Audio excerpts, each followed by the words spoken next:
I'd like to remind everybody I am not a financial advisor. The advice I give and information within this video are for entertainment only. Please seek guidance from professional financial advisors before making changes to your finances. On with the video.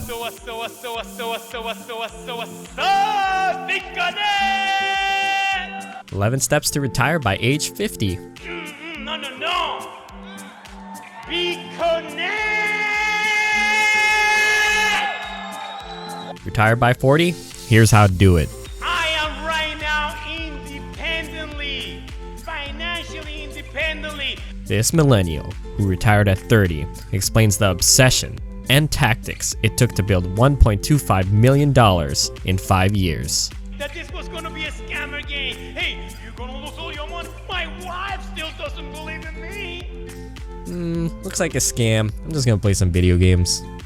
How's it going, guys? It's Lucero Boy, and this is what I wish I knew about the FIRE movement. So what is the FIRE movement? FIRE stands for Financial Independence, Retire Early. Followers of the FIRE movement claim it is possible to retire in 10 years. Sounds crazy, right? What snake oil are they trying to sell? Infinite money from investments? The truth is that it is possible. The catch is you have to save 50 to 65% of your income. Hey, I get it. Before you close the video, there are actual financial strategies involved with FIRE that's applicable to everybody. Following their strategies and advice can help you reach your financial goals that you didn't even think were possible. When I was younger, if I knew then what I knew now, I could have been a millionaire. I'm exaggerating, but seriously, I could have had a $100,000 net worth within 7 years from a part-time retail job. Let's look at what it takes to follow FIRE. The short of it is, have no bad debt that has an interest rate higher than 5%, unless it's making you money. Save about 50 to 65% of your income and invest it in the stock market that averages about 7% annually. In 10 years, you would have reached a portfolio size that would cover your living expenses and grow faster than an annual withdrawal rate of 4%. At this point, you could retire and live off your portfolio indefinitely. Sounds simple, but easier said than done, of course. So if you want to follow FIRE, you have to be frugal. Frugal doesn't mean reusing your paper towels by hanging them out to dry. Being frugal is about spending your money decisively on things that bring you the most value in life. This means starting with the necessities such as housing, food, insurance, bills, and debt. These are essential expenses that you just can't remove from your budget. This doesn't mean that you can't take steps to start reducing these expenses. Get help paying your rent or mortgage by getting a roommate. Get off-brand essential groceries instead, and try to avoid buying unnecessary snacks all the time. When buying a car, buy a used car and try to aim for a low interest rate. Even though we need these things to survive, we can take the necessary steps to reduce the impact it has on our finances. Don't live under a rock unless you like doing that. Don't think being frugal means you can never go on a vacation or you can never buy that nice new phone you've wanted. Being frugal means cutting down on expenses that provide you less value in exchange for things that give you the most value. Would you rather have the Venti Mocha Frappuccino 140 times a year, or would you want the new iPhone instead? If you're planning to be financially secure, you're unfortunately not going to be able to get both. The point is to plan and budget for things and experiences that give you the most value. Boom! Now you have extra money. Now what are you going to do with it? Well, keeping it in your checkings account or under your mattress isn't going to do you any good. You want to have your money work for you, and you can do this by putting it into investments. There are various ways you can invest your money. You can invest it in rental property, your business, or in the stock market. Each method comes with conditions that you need to follow in order to be successful. A solid passive way to invest your money is into low-cost index funds. The condition is you can't touch that money for probably 10 years or more. The market fluctuates, and unless you are a crazy lucky day trader, you are more likely to lose money by trying to buy low and sell high. One of the best proven strategies is to invest early and invest consistently. The longer you have money in the market, the more likely you are going to have a positive return. Historically, the S&P 500 index has had an annual return of 10%. Remember, this is an average, and some years you might actually have a negative return. But if you keep your stocks and you don't sell, you're more likely to land near that 10%. So when does retiring early come into play? This is possible with the 4% rule. Calculating an average stock market return of 7 to 10% means you can safely withdraw 4% of that portfolio, and that money will never run out. So if you wanted to early retire, you need to save 25 times your annual expenses. For example, if your yearly expenses were about $40,000 a year, you would need at least $1 million invested in order to safely retire. Yeah, that's a lot of money, but that's why it's so important to cut expenses where you can. Every $100 less you spend a month is $30,000 less that you need to have invested. I have a link down below, but here's a FIRE calculator. It'll tell you how long it will take to reach your retirement. Play with the calculator. Watch how the more you save brings you closer to early retirement. Okay, so I already hear the skeptics.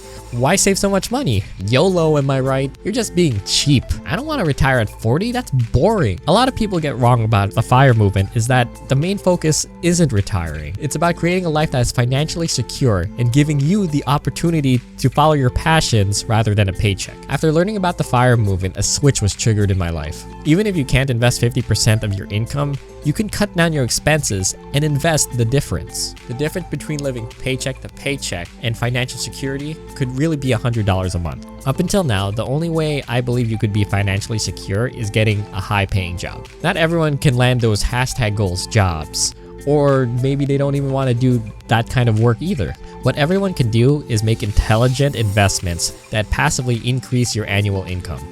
My personal investment strategy focuses on dividend income. I'm aiming for a 3% dividend portfolio, which means every $30 I spend is $1 extra to my annual salary, and I don't even have to work for it. My mind was blown when I realized you can use money to make money. I know that's like a general fact to know, but realizing it just blew my mind away. It sounds so simple now, but I wish I did it a lot sooner. Alright, so let's take a look at these two people. Here we have Bob and Aaron. They both earn a net salary of $12,268 working a part-time retail job. They are both going to college, have no bills, no debt, and no necessary expenses. They are both really spoiled by their loving family. They don't even pay for gas. Aaron is working hard at school and his part-time job.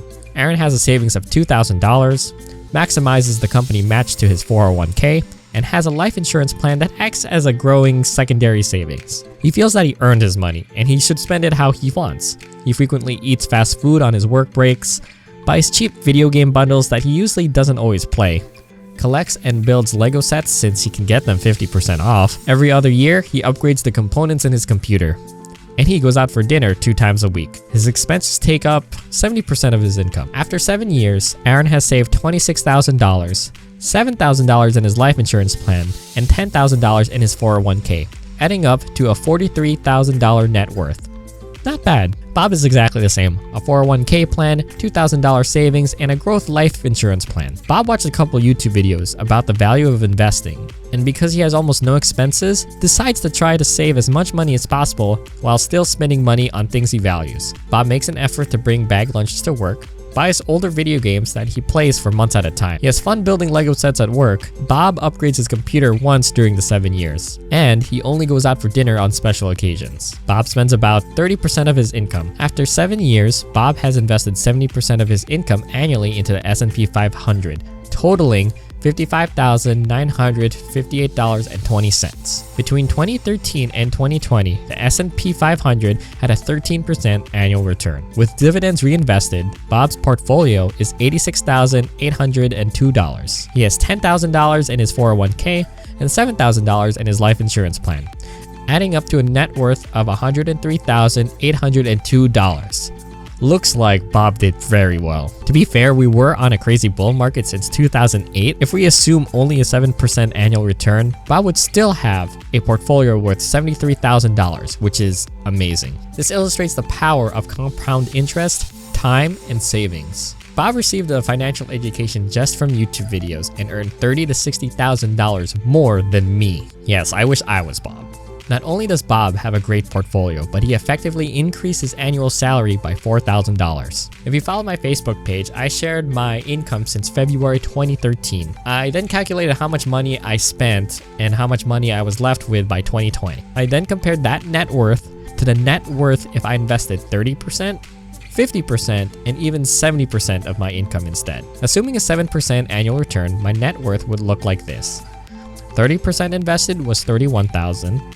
50% invested was $52,000, and 70% was $73,000. As you can see, even if I had exactly the same expenses but I chose to invest my savings instead, I could have had $7,000 more to this day. It's too bad that I didn't know what Bob knew, but I can still move forward in my financial journey. If you want to start your financial journey, but you're hesitant in jumping right into stocks, I suggest having a checking account that has a balance that covers your monthly expenses, and then move a majority of your savings into a high interest savings account of about 1.5 to 2%. It's really easy and fast. Just Google the best high interest savings account and pick from there. Watch for the conditions like withdrawal limits, maintenance fees, and minimum required balances.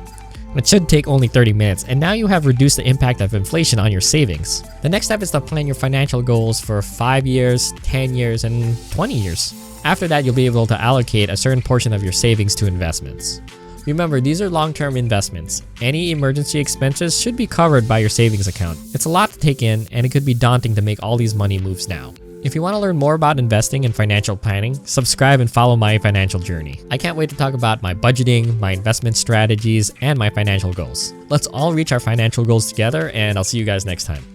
A mocha venti mocha frappuccino. Would you rather have a mocha venti frappuccino, mocha venti mocha frappuccino?